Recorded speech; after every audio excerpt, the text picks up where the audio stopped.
situation of COVID-19, I started my online live classes through my own coaching application, Skylight Institute. Students, welcome back to Skylight Institute of Commerce. मैं आज आप लोगों को interest on capital का एक important case करवाने जा रहा हूँ. काफ़ी स्टूडेंट्स का डाउट होता है कि सर अगर interest on capital charge against profit हो जाए तो हमें प्रॉफिट एंड लॉस एप्रोप्रिएशन में ट्रीटमेंट किस तरीके से करनी है, या हम लोगों को प्रॉफिट एंड लॉस अकाउंट बनाना है, क्या करना है. आज मैं आप लोगों को ये क्लियर करने वाला हूँ. ठीक है, तो चलो एक क्वेश्चन के साथ हम लोग समझेंगे.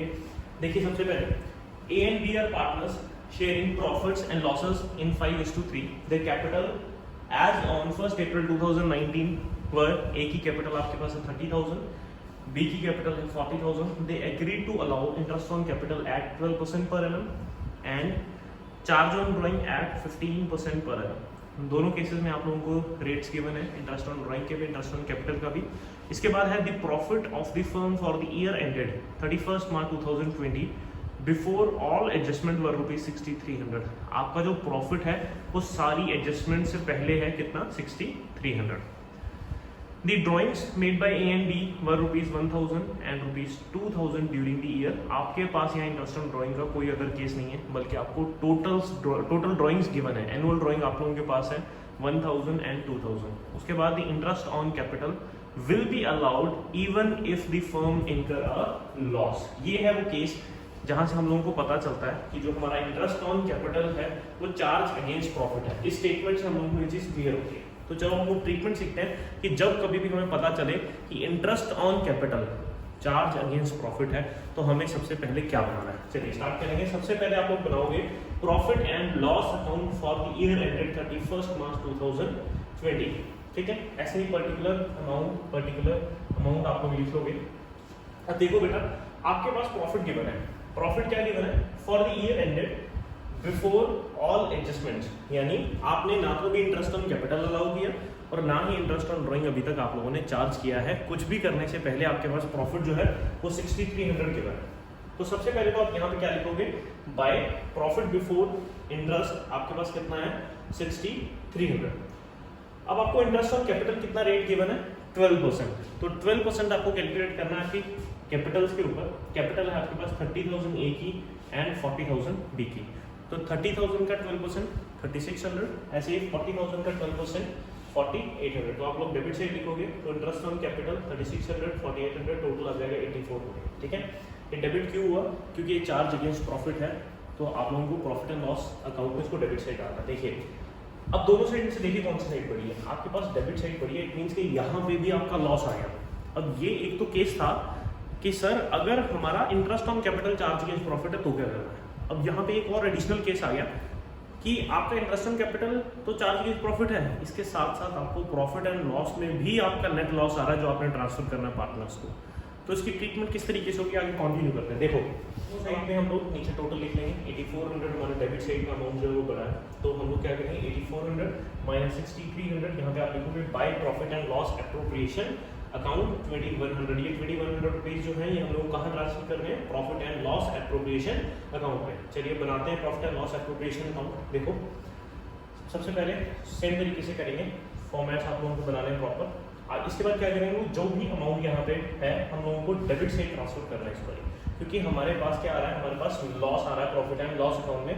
कि यहाँ क्या लिखोगे, to profit and loss account. ध्यान से देखो, आपकी जर्नल एंट्री है, आपने ट्रांसफर किया है. देखो, नॉर्मली जब हम लोग प्लस वन में बनाया करते थे प्रॉफिट एंड लॉस अकाउंट, यहाँ पे क्या लिख देते हैं, बाय नेट लॉस लिख देते थे, है ना, क्योंकि हमारे पास कोई अदर पार्टनर थोड़ी था, हम तो सोल प्रोप्राइटर में थे. अभी तो हमारे पास पार्टनर है, पार्टनर्स को लॉस किस तरीके से डिस्ट्रीब्यूट होगा वो हमें profit and loss appropriation account बनाएगा. तो यहाँ पे अमाउंट जितना भी लॉस का आया हमने कहाँ ट्रांसफर कर दिया, एप्रोप्रिएशन अकाउंट में. चलिए, तो अगर फर्म को 2100 रुपए का लॉस है लेकिन कुछ अमाउंट इनकम का है तो लॉस आपका डिक्रीज हो जाएगा. तो यहाँ आप सबसे पहले तो लिखोगे बाय इंटरेस्ट ऑन ड्राइंग. देखो, आपके पास जो इंटरेस्ट ऑन ड्राइंग है वो कितना है 15% पर एनम, और आपको total drawings during the year given है. ये केस है आप लोगों का इंटरेस्ट ऑन ड्राइंग में जब कभी आपको डेट ऑफ ड्राइंग नहीं गिवन होती लेकिन रेट के साथ पर एनम वर्ड होता है. तो आप क्या करते हो, total drawing into rate upon 100 into आपका जो एवरेज पीरियड है वो हमेशा कितना होता है 6/12. तो हम क्या करेंगे 1000 इंटू 15% इंटू 6/12. इसी तरीके से 2000 इंटू 15% इंटू 6/12. मैं यहीं पे आप लोगों को एक चीज क्लियर कर देता हूँ. अगर इंटरेस्ट ऑन ड्राइंग के रेट के साथ यहाँ 15% के साथ यहाँ पर एनम वर्ड ना होता तो यहाँ हम लोग 6/12 ना करते, तो डायरेक्ट क्या होता 1000 into 15% 150 and 200 यहाँ पे हम लोग लिख देते, लेकिन हमें यहाँ पर एनम गिवन है तो हम लोगों को एवरेज पीरियड 6/12 कंसिडर करना होता है। चलिए अब आपके पास लॉस है 2100 का और 225 की आपकी इनकम है, तो आपका एक्चुअल जो लॉस है वो कितना रहेगा जो आपने पार्टनर्स को ट्रांसफर करना है 1875 रुपीज हम लोग डिस्ट्रीब्यूट करेंगे पार्टनर्स को 5:3 की रेशो में, तो आपके पास आएगा 1172 and 703। तो ये है इंटरेस्ट ऑन कैपिटल। जब चार्ज अगेंस्ट प्रॉफिट होता है तो आपको अकाउंटिंग ट्रीटमेंट किस तरीके से करनी है, जर्नल एंट्रीज में हम लोगों को आनी ही चाहिए। इसके साथ अगर आप लोगों को नेसेसरी लेजर्स बनाने के लिए बोल दिया जाता है तो हमें प्रॉफिट एंड लॉस अकाउंट बनाना इस तरीके से, उसके बाद हम लोग profit and loss appropriation account बनाएंगे। इसके साथ एक एडिशनल चीज़ मैं आप लोगों को बता रहा हूँ। एडिशनल चीज़ ये है कि इन केस अगर यहाँ पे आपको सैलरी रेम्यूनरेशन वगैरह भी गिवन होती है तो उसकी ट्रीटमेंट किस तरीके से होती है। मैंने आपको बताया जब भी लॉस होगा तो हम ये चीज़ें पार्टनर्स को अलाउ नहीं करेंगे। क्यों नहीं करेंगे? क्योंकि बेटा सैलरी कमीशन ये सारी चीज़ें एप्रोप्रिएशन ऑफ प्रॉफिट है। हमारे पास तो प्रॉफिट है ही नहीं, हमारे पास तो क्या आ रहा है, हमारे पास तो लॉस आ रहा है। तो अगर हमारे पास लॉस है तो हम लोग किसी भी पार्टनर को सैलरी रेम्यूनरेशन नहीं देंगे। लेकिन अब आप सोचो कि सर अगर हम लोग उनको सैलरी रेम्यूनरेशन नहीं दे रहे हैं तो हम लोगों ने इंटरेस्ट ऑन ड्राइंग यहाँ पे क्यों लिखा? बेटा इंटरेस्ट ऑन ड्राइंग यहाँ पे इसलिए लिख रहे हैं क्योंकि इंटरेस्ट ऑन ड्राइंग फर्म की इनकम है, तो जो फर्म का लॉस है वो यहाँ पे डायरेक्टली डिक्रीज हो गया। तो याद रखना है लॉस के केस में भी आपको इंटरेस्ट ऑन ड्राइंग पार्टनर से जरूर चार्ज करना है। तो यहाँ पे ये केस कंप्लीट है। इसके अलावा इसी तरीके से अगर आप लोगों को और भी कोई डाउट्स आते हैं तो आप मुझे डायरेक्टली मैसेज कर सकते हो। मैं इन्हीं तरीके से क्वेश्चंस को फ्रेम करके आप लोगों के जो डाउट्स हैं वो क्लियर करता रहूँगा। ठीक है, थैंक यू।